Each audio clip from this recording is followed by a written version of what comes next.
ஓம் ஸ்ரீ குருப்யோ நமः. ஹரி ஓம்.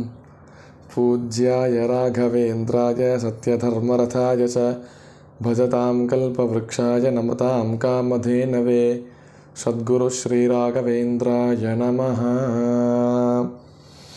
அனைவருக்கும் நமஸ்காரம். இன்றைக்கி நம்ம ஸ்ரீகோகுலம் சேனலில் குரோதிய வருடம் மார்கழி மாதத்தில் கடகராசி பலன்களை பற்றி தெரிஞ்சுக்க போகிறோம். மார்கழி மாதம் அப்படிங்கிறது டிசம்பர் 16ஆம் தேதி அன்றைக்கி ஆரம்பித்து ஜனவரி 13ஆம் தேதி வரைக்கும் இந்த மார்கழி மாதம் அப்படிங்கிறது இருக்குது. இந்த மார்கழி மாதத்தில் கிரக நிலைமைகள் எப்படி இருக்குதுன்னு பார்த்தீங்கன்னா, ரிஷபத்தில் குரு, கடகத்தில் செவ்வாய், கன்னியில் கேது, விருச்சிகத்தில் புதன். புத பகவான் விருச்சிகத்திலிருந்து தனுஷுக்கு ஜனவரி 3ஆம் தேதி அன்றைக்கி பயிற்சி ஆகிறாரு. அதே தனுஷுவில் சூரிய பகவான். அடுத்தது மகரத்தில் சுக்கிரனும் மகரத்திலிருந்து கும்பத்துக்கு கரெக்டாக இந்த டிசம்பர் 31ஆம் தேதி அன்றைக்கி பயிற்சி ஆகிறாரு.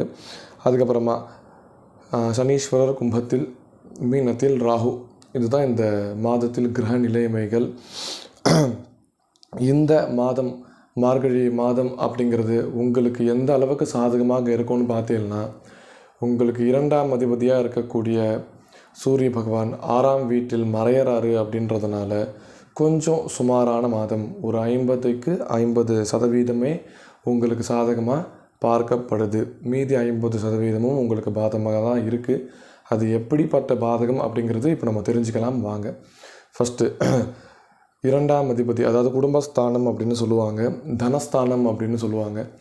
அப்படிப்பட்ட ஒரு உத்தமமான இந்த ஸ்தானத்துடைய அதிபதியாக இருக்கக்கூடிய சூரிய பகவான் 6ல் மறையிறாரு. 6ங்கிறது சத்ருஸ்தானம், ருணரோகஸ்தானம் அப்படின்ற ஒரு பேர் இருக்குது. ஸோ இந்த குடும்பத்தில் இல்லை குடும்பத்தினால் பிரச்சனைகள் அப்படிங்கிறது உங்களுக்கு இந்த மாதம் ஏற்படலாம். அதே மாதிரி நிறையா கடன்களை வாங்கக்கூடிய மாதமாகவும் இந்த மாதம் உங்களுக்கு அமையலாம். ஸோ நீங்கள் ரொம்ப ரொம்ப கேர்ஃபுல்லாக இருக்கக்கூடிய ஒரு மாதமாக இருக்குது. ஹெல்த் வைஸ் எந்த ஒரு பிரச்சனையும் வராது. பட் ஆனால் பெரிய டிப்ரெஷனில் போகிறதுக்கும் இல்லை நிறையா ஃபைனான்ஸில் லாஸ் ஆகிறதுக்கும் உங்களுக்கு நிறையா பாசிபிலிட்டிஸ் இருக்குது. ஸோ ரொம்ப ரொம்ப உஷாராக கடக்கக்கூடிய மாதமாக இந்த மார்கழி மாதம் கடகராசிக்காரர்களுக்கு அது ஒன்று. அடுத்தது குடும்பஸ்தானம் நான் சொல்லியிருந்தேன் இல்லையா. ஸோ அதனால் குடும்பத்தில் இருக்கிற அந்யோன்யம் அப்படிங்கிறது இந்த மாதம் கொஞ்சம் குறைந்து அதனால் பிரச்சனைகள் அப்படிங்கிறது உங்களுடைய குடும்பத்தில் வரும். அடுத்தது உங்களுடைய குடும்பத்தில் தேவையில்லாத பேச்சுகளும், அதாவது உங்கள் குடும்பத்தில்னா உங்கள் வீட்டுக்குள்ளே இருக்கிற 3 பேர் 4 பேர் மட்டும் இல்லாமல் உங்களுடைய ஃபேமிலி எவ்வளோ பெருசாக இருந்தாலும் அவங்க மூலியமாக உங்களுக்கு பிரச்சனைகள் தேடி வரும் அப்படின்றதும் நான் தெரியப்படுத்திக்கிறேன். அடுத்தது 6ஆம் அதிபதி, அதாவது 6ஆம் வீட்டில் சூரிய பகவான் அப்படின்றதுனால ருணரோகம். ஸோ உங்களுக்கு ஏதாவது கமிட்மெண்ட்ஸ் இருக்குது அப்படின்னா இந்த மாதம் உங்களுக்கு எந்த ஒரு பிரச்சனையும் இல்லை. நீங்கள் கமிட்மெண்ட் இல்லாமல் உங்களுடைய சக்திக்கும் கம்மியான கமிட்மெண்ட்டை நீங்கள் வச்சுருக்கீங்க அப்படின்னா இந்த மாதம் ரொம்ப அதீதமான செலவுகளை உங்களுக்கு நிச்சயமாக கொண்டு சேர்த்து விடும். அதனால் தேவையில்லாத பிரச்சனைகள்லையோ இல்லை தேவையில்லாத செலவுகளோ பண்ணுறதுக்கு குறைச்சிக்கிட்டீங்க அப்படின்னாலே இந்த மாதம் உங்களுக்கு சாதகமாக மாறிவிடும். இதுதான் பொதுவாக சொல்லக்கூடிய ஒரு பலன் கடக ராசிக்கு. ஸோ இதில் முக்கியமாக சந்திராஷ்டம நாளில் இன்னும் கொஞ்சம் உஷாராக இருக்கணும். அந்த சந்திராஷ்டம நாள் எப்போ வருதுன்னு பார்த்தீங்கன்னா, ஜனவரி 2ஆம் தேதி 2025 ஆரம்பித்து அதே ஜனவரி 5ஆம் தேதி வரைக்கும், அதாவது 2ஆம் தேதி ஆரம்பித்து 5ஆம் தேதி வரைக்கும் உங்களுக்கு இந்த சந்திராஷ்டமம் அப்படிங்கிறது பார்க்கப்படுது. ஸோ இந்த ஒரு 2-3 நாள் ரொம்ப கேர்ஃபுல்லாக இருக்கிறதும் முக்கியமான விஷயமாக பார்க்கப்படுது. அடுத்தது பார்வையின் பலன். அதோடைய பலன் எப்படி இருக்குன்னு பார்த்தீங்கன்னா, சூரிய பகவான் அவருடைய 7ஆம் பார்வையாக உங்களுடைய 12ஆம் வீட்டை பார்க்குறாரு, மிதுனத்தை பார்க்குறாருன்றதுனால சயன போகஸ்தானம், விரயஸ்தானம் அப்படின்னு சொல்லக்கூடிய ஒரு இடம். அதனால் நீங்கள் நிறையா பிரச்சனையில் ஏதாவது இருக்கீங்க. அதாவது பிரச்சனைனா நிறையா பேருக்கு நிறையா விஷயம் இருக்கும். சில பேருக்கு தூங்க விடாத ஒரு பிரச்சனை, சில பேருக்கு சாப்பிட முடியாத ஒரு பிரச்சனை, இந்த மாதிரி படிக்க முடியாத பிரச்சனை, வேலைக்கு போக முடியாத பிரச்சனை அப்படின்னு இதெல்லாம் நிறையா ஸ்டெப்ஸ் இருக்குது. அதில் தூங்க முடியாத அளவுக்கு பிரச்சனை இருக்கிறவங்களுக்கு இந்த மாதம் அந்த அளவுக்கு இருக்கிற பிரச்சனையை கொஞ்சம் கம்மி பண்ணி கொடுத்துருவார் சூரிய பகவான். அவருடைய 7ஆம் பார்வையுடைய பலனால் இந்த மாதிரி நடக்கும். ஸோ உங்களுக்கு இந்த மாதம் இன்னொரு நல்ல விஷயம் என்னென்னா, உங்களுடைய 12ஆம் வீட்டை சூரிய பகவான் பார்க்குறாருன்றதுனால இந்த படுக்கக்கூடிய விஷயங்கள், இப்போது பாய் இல்லைனா வந்து தலகாணி, பெட்ஷீட்டு, பெட்டு, கட்டில், இது மாதிரி உங்களுடைய சக்திக்கு என்ன முடியுமோ இந்த மாதிரியான பொருட்களை வாங்கி இல்லாதவங்களுக்கு நீங்கள் தானமாக கொடுத்தீங்க அப்படின்னா அதில் இருக்கக்கூடிய பிரச்சனைகளும் உங்களை விட்டு சரியாகி விடும். அடுத்தது, செவ்வாய் உங்களுடைய ராசியிலே இருக்கார். அதாவது கடகத்திலேயே செவ்வாய் இருக்கார். என்னதான் வந்து நீச்சம் அப்படின்ற ஒரு இடமா இருந்தாலும் செவ்வாய்க்கு, ஆனால் காலபுருஷ தத்துவப்படி, அதுவும் முக்கியமாக உங்களுடைய கடகத்துக்கு செவ்வாய் எப்படிப்பட்டவர்னு பார்த்தீங்கன்னா 5க்கும் 10க்கும் உடையவர். ஸோ ரொம்ப பாக்கியமாகவும் கர்ம ஸ்தானாதிபதியாகவும் அதே மாதிரி தொழில் ஸ்தானாதிபதியாகவும் உங்களுக்கு வந்து பார்க்கப்படுறவர் செவ்வாய். அவர் உங்களுடைய லக்னத்தில் இருக்காருன்றதுனால உங்களுக்கு எந்த மாதிரியான எந்த ஒரு பிரச்சனைகளும் வராதுன்னா நீச்சம் பெற்றதுனால உங்களுக்கு எந்த மாதிரியான பிரச்சனையும் வராது. ஏன்னா சுய வீட்டில் 5 கூடியவனாக இருக்கக்கூடியவர் 10 கூடியவனாக இருக்கக்கூடியவர் லக்னத்திலே இருக்காருன்றதுனால அந்த குழந்தை சம்பந்தப்பட்ட விஷயத்தில், அதே மாதிரி தொழில் சம்பந்தப்பட்ட விஷயத்தில் ஏதேதும் பிரச்சனைகள் இருந்தால் அந்த பிரச்சனைகளை சரி பண்ணக்கூடிய ஒரு வேலையை செவ்வாய் வந்து பார்த்துப்பார். ஸோ அந்த மாதிரியான ஒரு நல்ல இடத்துல தான் அவர் இருக்கார். அடுத்தது 3ல் கேத்து 1.5 வருட காலமாக அவர் இருக்கக்கூடியவர். ஸோ அவர் இப்போ 3ல் இருக்கார் அப்படின்றதுனால உங்களுடைய சின்ன சின்ன சிறுதூர பயணங்களை கொஞ்சம் உஷாராக பண்ணக்கூடியதாக இருக்கும். அதாவது நீங்கள் எவ்வளோ லாங் வேணால் போயிட்டு வந்துடலாம், சேஃபாக போயிட்டு வந்துடுவீங்க. ஆனால் உங்கள் வீட்டிலேருந்து பக்கத்து தெருவுக்கோ இல்லை பக்கத்து ஊருக்கோ பக்கத்து கடைக்கோ போயிட்டு வரும்போது ஏதாவது சின்ன சின்ன அடிபடும், இல்லை வண்டியில் ஏதாவது செலவு வைக்கும், இந்த மாதிரியான விஷயங்கள் நடக்கும். ஸோ இதில் நீங்கள் உஷாராக இருக்கிறது ரொம்ப முக்கியம்.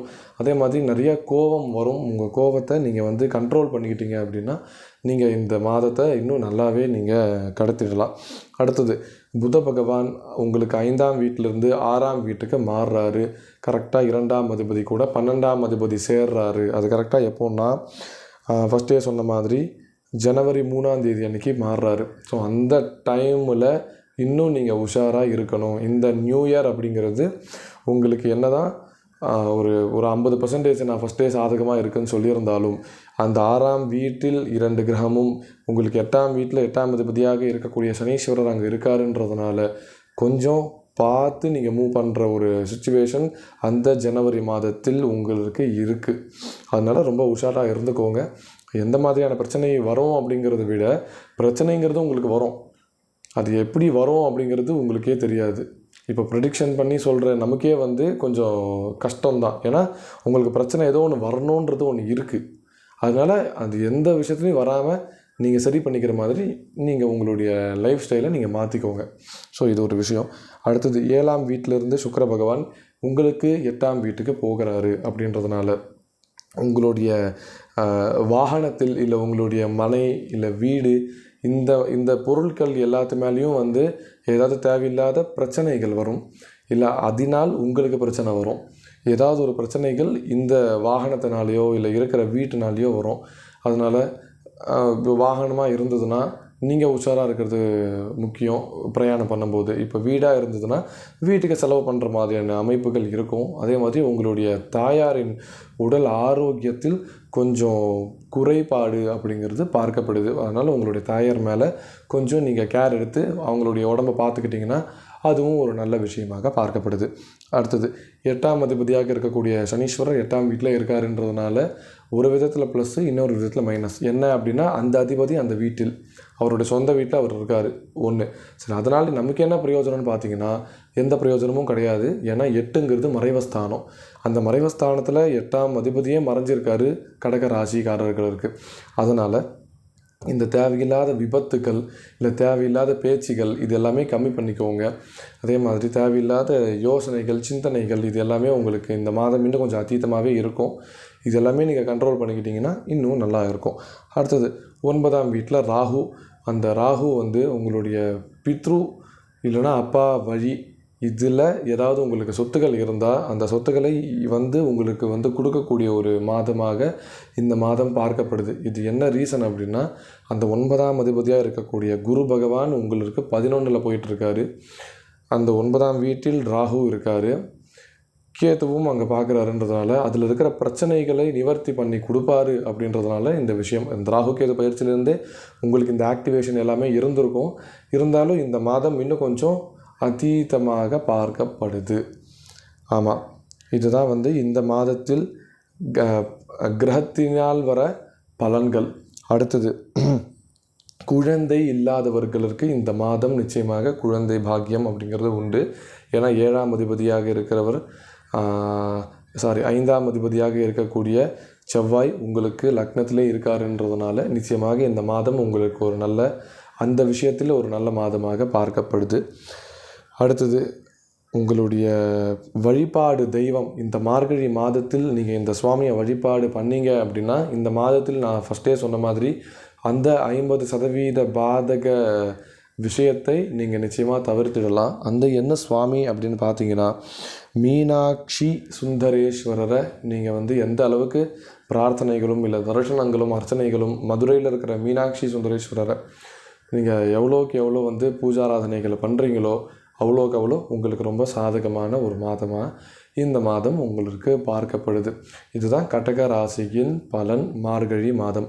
அடுத்தது நம்ம வந்து சிம்ம ராசி பலன்களில் சந்திக்கலாம். நன்றி, நமஸ்காரம்.